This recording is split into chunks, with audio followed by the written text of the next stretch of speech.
लेकिन आजकल लोग मोबाइल देख करके सोते हैं।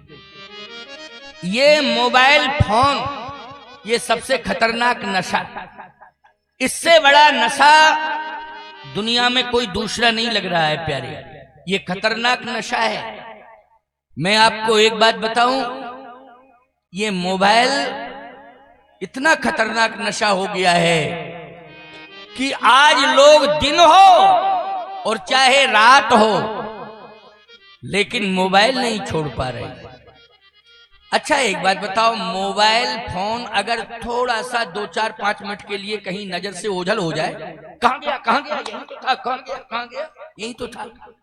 अरे राम राम राम राम, मोबाइल चला गया, तुम्हारे प्राण चले गए क्या? प्राण चले गए तुम्हारे?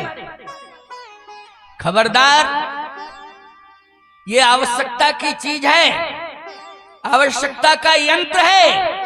जब आवश्यकता पड़े तभी इसको यूज करो, वरना अधिक आप यूज करोगे तो निश्चित रूप से आपका मन मस्तिष्क प्रभावित हो जाएगा। इस बात को सुन लीजिए, प्रभावित हो जाएगा। अच्छा एक बात बताओ, भोजन में नमक आवश्यक है? बोलो आवश्यक है कि नहीं? लेकिन ज्यादा डाल दो तो ब्लड प्रेशर हाई। बोलो भाई, ब्लड प्रेशर हाई, पूरा संतुलन दिमाग की गड़बड़। बोलो अस्पताल चले जाओगे। क्यों? नमक आवश्यक है कि नहीं? नमक बहुत आवश्यक है। नमक की कमी हो जाती है तो शरीर प्रभावित हो जाता है। ग्लूकोज दे दो, ये दे दो, वो दे दो, नींबू का पानी पिलाओ, ये करो वो करो, है ना। लेकिन नमक की मात्रा है, आवश्यकता जितनी है उतना ही हमें उसको स्वीकार करना है, उतना ही ग्रहण करना है। यदि हमने कहीं ज्यादा ग्रहण कर लिया तो हमारा स्वास्थ्य प्रभावित हो जाएगा, हम बीमार हो जाएंगे, हम ब्लड प्रेशर के मरीज बन जाएंगे। अच्छा बोलो भाई, संतुष्टि के लिए थोड़ा मीठा लेना जरूरी हो जाता है। क्यों? भोजन किया आपने तो कहा थोड़ा सा मीठा मिलना चाहिए। सबसे पुराना मीठा था गुड़, गुड़ लेते थे, लेना भी चाहिए था थोड़ा सा, लेकिन अब वो गुड़ तो पता ही नहीं चल रहा है कहां चला गया। पूरा गुड़ जो है शराब में झोंक दिया। क्यों भाई? है नहीं, गन्ना का रस, गन्ना जो सड़ा गला था सब चला गया उसी में। गुड़ सड़ा गला के उसको बर्बाद कर दिया लोगों ने। लेकिन गुड़ औषधि है, थोड़ा सा लेना पड़ता था। लेकिन यदि आपने वही गुड़ की मात्रा ज्यादा कर दी या किसी मावा की खोवे की मिठाई की मात्रा ज्यादा कर दी तो बोलो आप रोगी हो जाएंगे कि नहीं? डायबिटिक हो जाएंगे कि नहीं हो जाएंगे? आप परेशान हो जाएंगे, जिंदगी मौत की लड़ाई लड़ेंगे। मात्रा क्या चाहिए? मात्रा। नमक में भी मात्रा, शक्कर में भी मात्रा, इसलिए मात्रा होनी चाहिए। तो ये यंत्र होना चाहिए, लेकिन इसको समय समय पर यूज करना चाहिए, आवश्यकता के अनुसार यूज करना चाहिए। आज लोग मोबाइल देखते देखते सो जाते हैं। सो जाते हैं कि नहीं सो जाते हैं? मोबाइल देखते देखते सो जाते हैं और सुबह चाय चाय चाय चाय कह के जग जाते हैं। यही कंडीशन है कि नहीं? चाय चाय, सुबह जगे तो चाय चाय चाय चाय चाय चाय कह के जग जाते हैं। मोबाइल देख करके सोए और जगे तब चाय चाय कह करके जगे। अच्छा, जब चाय चाय कह के जगोगे तो चाय का काम क्या है? चाय का काम ये जो आप संतुष्टि समझ रहे हो ना कि चाय से हमें संतुष्टि मिल जाती है, प्यारे कम से कम इतना तो विचार कर लो कि सुबह जागो तो केवल हमारे यहाँ औषधियों में अगर सुबह पेय पदार्थ अगर कोई है, ब्रह्म मुहूर्त में पीने वाला पदार्थ केवल जल है। बोलो क्या है? बोलो जल है। सबसे पहले जल पिया जाता है। लेकिन अब जल ना पी करके लोग क्या पी रहे हैं? चाय पी रहे हैं। अच्छा, वो सुबह का ब्रह्म मुहूर्त का फर्स्ट जल अमृत है और सुबह सुबह की चाय हम कह रहे हैं स्लो पॉइजन। मानो ना मानो ये अलग बात है, तुम्हारी विश्वास नहीं मानना है तो ना मानो। लेकिन सुबह सुबह आप जागते ही बेड टी ले रहे हैं, चाय ले रहे हैं, ये स्लो पॉइजन है। और यदि आप जागते ही जल ले रहे हैं, ये अमृत है आपके लिए, देखने में जल है लेकिन है अमृत आयुर्वेद की दृष्टि से। लेकिन आज हम अमृत को नहीं स्वीकार करना चाहते हैं। आज तो हम ऐसा पेय पदार्थ लेना चाहते हैं जो हमारे शरीर को, बुद्धि को प्रभावित कर रहा है। इसलिए रात्रि का मोबाइल का जागरण और सुबह जागते ही फर्स्ट चाय, दोनों ही नुकसानदायक। बस समझ लेना इस बात को, ज्यादा हमें कहने की आवश्यकता नहीं है। रात्रि को मोबाइल ज्यादा देर तक देखना और सुबह जागते ही चाय पीना, ये दोनों स्लो पॉइजन है, दोनों ही हमें प्रभावित कर रहे हैं। इसलिए आपको इस पर विचार करना पड़ेगा। खास तौर से हिंदुओं से कह रहा हूं, सनातनियों से कह रहा हूं कि राम राम राम राम कह करके सो जाओ और सुबह राम राम राम राम कह करके जल पी जाओ। बोलो राम राम राम राम कह करके गट गट गट गट करके जल पी जाओ। और फिर हमसे 2 महीने बाद बात करना, 2 महीने बाद बात करना। आपको महाराज आपका आता पता नहीं रहेगा।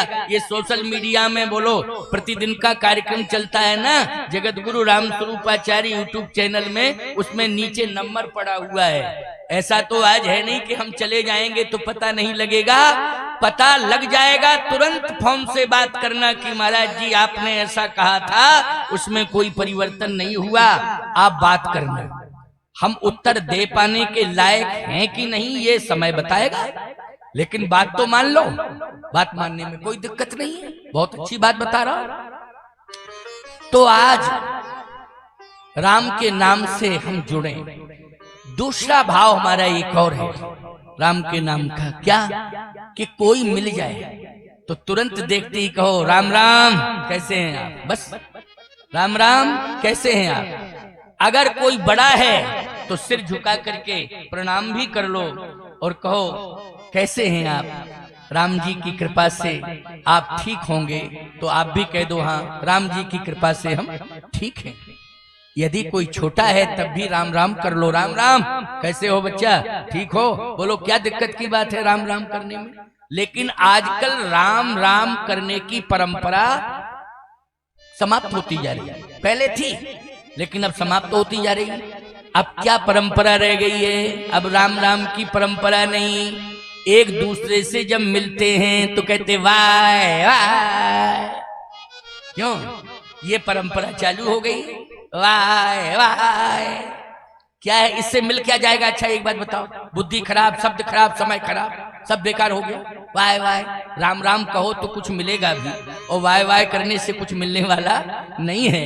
इसलिए ये परंपराएं जो आधुनिक हमको प्रभावित कर रही हैं, इन परंपराओं को चैलेंज देना है हमें, और इनको सदा सदा के लिए हम अपने आप को अपने घर द्वार से दूर करने की कोशिश करें, सदा सदा के लिए दूर हो जाएं। इसके लिए आप सब जिम्मेदार हैं। तो हम लोगों को बाय बाय हाय हाय कहने की जरूरत नहीं है, अब तो राम राम कहने की जरूरत है, राम राम कहने की जरूरत है। अच्छा और आपको एक बात बताएं, हमारी संस्कृति कहती है हाथ जोड़ो, क्या हाथ जोड़ो, लेकिन पाश्चात्य संस्कृति कहती है हाथ मिलाओ, हाथ मिलाओ। और हमारी संस्कृति क्या कहती है सनातन की, हाथ जोड़ो। बोलो यही संस्कृति है कि नहीं, हाथ जोड़ने की संस्कृति है। जड़ चेतन जग जीव जत सकल राम मैं जान, ओ बंदों सबके पद कमल सदा जोर जुग पान। सिय राम मैं सब जग जानी, सिय राम मैं सब जग जानी, सिय राम मैं सब जग जानी, सिय राम मैं सब जग जानी। करहूं प्रणाम जोर जुग पानी, करहूं प्रणाम जोर जुग पानी। सिय राम मैं सब जग जानी, सिय राम मैं सब जग जानी। करहु प्रणाम जोर जुग पानी। करहु प्रणाम जोर जुग पानी। करहु प्रणाम जोर जुग पानी। बोलो, ये परंपरा है नहीं, रामायण कह रहा हूं, राम कथा, रामचरितमानस की कथा, हाथ जोड़ने की परंपरा है। तुलसीदास जी से बड़े हो तुम, तुलसीदास जी हाथ जोड़ रहे हैं, तुम कितने बड़े हो गए हो भाई? हाथ तुलसीदास जी जोड़ रहे हैं, लेकिन आज हाथ मिला रहे हो तुम। अच्छा, अब तो मिलाने के साथ साथ हिलाने की भी परंपरा हो गई। ऐसे ऐसे ऐसे ऐसे करते नहीं, ऐसे ऐसे। आजकल नेता लोग ज्यादा करते हैं ऐसे ऐसे। जनता के सामने आएंगे तो यही मुद्रा, मतलब वो कहता है नेता हम तुम्हारे नहीं हैं, तुम चक्कर में मत रहना। अच्छा, जनता भी हाथ हिलाती, हम तुम्हारे नहीं हैं, हम भी तुम्हारे नहीं हैं, छुट्टी दोनों तरफ से। नहीं नहीं नहीं, हमारे यहाँ हाथ जोड़ने की परंपरा है, हाथ मिलाने की, हिलाने की परंपरा नहीं है, हृदय मिलाने की परंपरा है। हम लोग हृदय से हृदय मिलाते हैं, हृदय मिलाने की परंपरा है, वो हाथ जोड़ने की परंपरा है। हिलाने और मिलाने की परंपरा नहीं है। इस बात को ध्यान से सुन लो। समझ रहे हो कि? तो आज हमको थोड़ा सा विचार करना पड़ेगा, अपनी परंपरा से जुड़ना पड़ेगा। ये हाफ टोपी वाले, गोल वाले, बोलो ये यही तो करते हैं,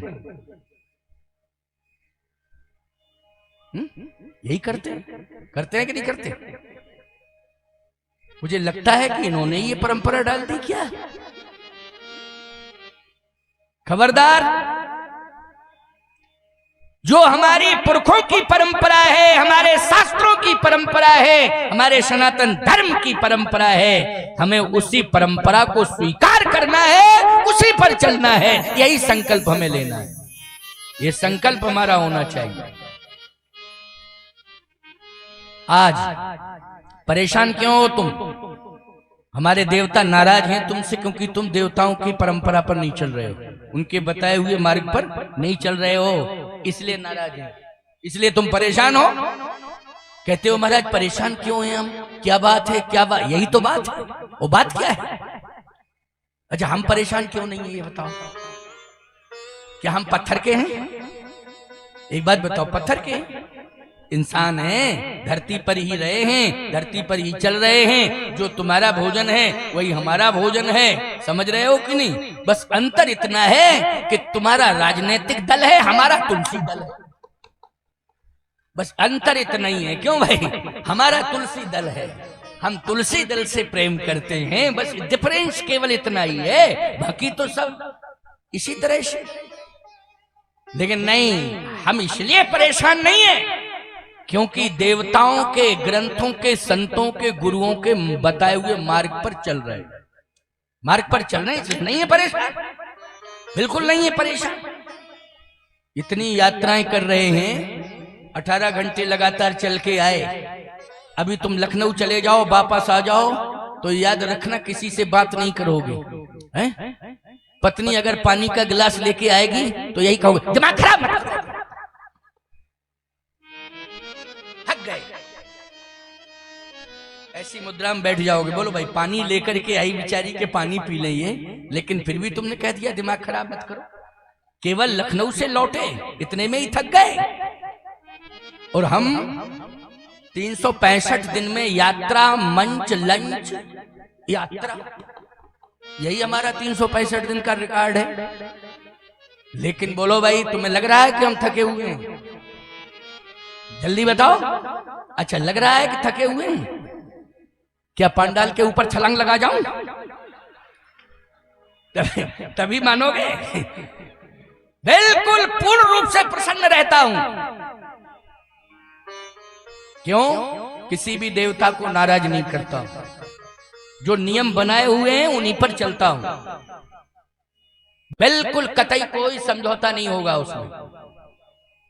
कृपा है देवों की। इतने वर्ष हो गए मुझे, 50 वर्ष यात्रा करते करते। राम कथा की यात्रा मेरी 50 साल की हो गई। राम कथा की यात्रा मेरी 50 वर्ष की हो गई।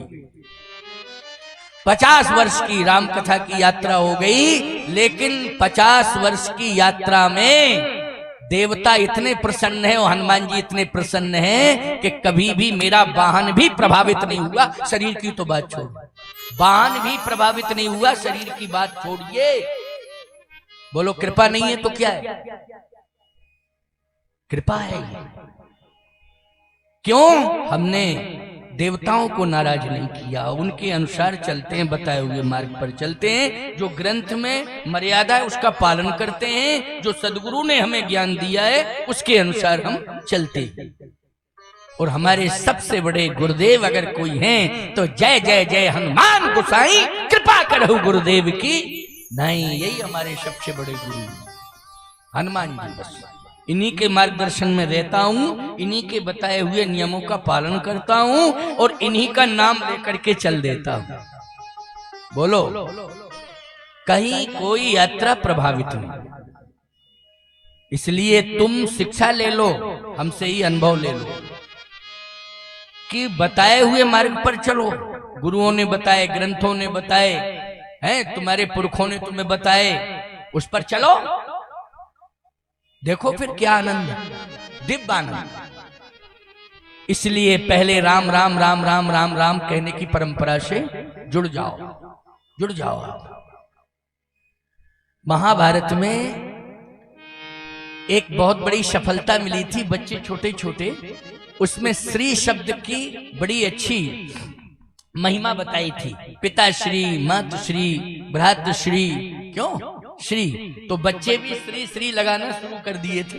बोलो कितना बड़ा असर पड़ा, छोटे छोटे बच्चे भी श्री श्री लगाना शुरू कर दिए। एक बार तो हम बैठे तो माता पिता, एक बच्चा छोटा सा था, उसके माँ बाप दोनों मेरे पास आए, प्रणाम किए और कहने लगे महाराज जी कब पधारे आप, ये सारी बातें। छोटा सा बच्चा था, खेलते खेलते बाहर गया। उस समय महाभारत सीरियल चला था, उधर से दौड़ा हुआ चला आया, बोले पापा पापा पापा बाहर कुत्ता श्री लड़ रहे हैं। कुत्ता श्री, मैंने कहा देखो भाई, कुत्ते को भी श्री लगा दिया, उसे भी सम्मान दे दिया। यानी बच्चों को हमें संभालना है और बच्चों को हमें संस्कार देना है। बच्चों को संस्कार देना ही हमारी सबसे बड़ी सफलता और सबसे बड़ी संपत्ति। नहीं तो तुम फेल हो। अगर बच्चों को तुम नहीं दे पाए संस्कार तो फेल। संपत्ति अंपत्ति देने से हम पास नहीं मानेंगे, क्योंकि संपत्ति तो दुनिया देती रहती है और संपत्ति तो चोर भी कमा लेते हैं। वो लोग कमाते कि नहीं? आतंकवादी भी संपत्ति कमा लेते हैं, डकैत भी डकैती डाल के संपत्ति कमा लेते हैं। संपत्ति कमाना बड़ी बात नहीं है, बड़ी बात यह है कि संतान को संपत्ति अगर तुम नहीं दे पाए हो, कोई पश्चाताप मत करना, लेकिन अगर तुमने संस्कार दे दिया है तो सफलता मान लेना अपने जीवन की कि हम सफल हो गए, क्योंकि मैंने बच्चों को संस्कार दे दिया है। वंश चलाना ही पर्याप्त नहीं है, वंश में कंस पैदा ना हो जाए, इस बात का ध्यान रखना है। बोलो भाई, वंश में कंस पैदा ना हो जाए, इस बात का ध्यान रखना है। इसलिए वंश में ध्रुव पैदा हो, वंश में प्रहलाद जी पैदा हो, वंश में संत तुलसीदास पैदा हो, वंश में कबीरदास पैदा हो, गुरु नानक पैदा हो, नामदेव पैदा हो, एकनाथ पैदा हो, नरसिंह मेहता पैदा हो। ऐसा वंश हमारा चलाने वाला हो, तभी हमारे जीवन की सफलता है।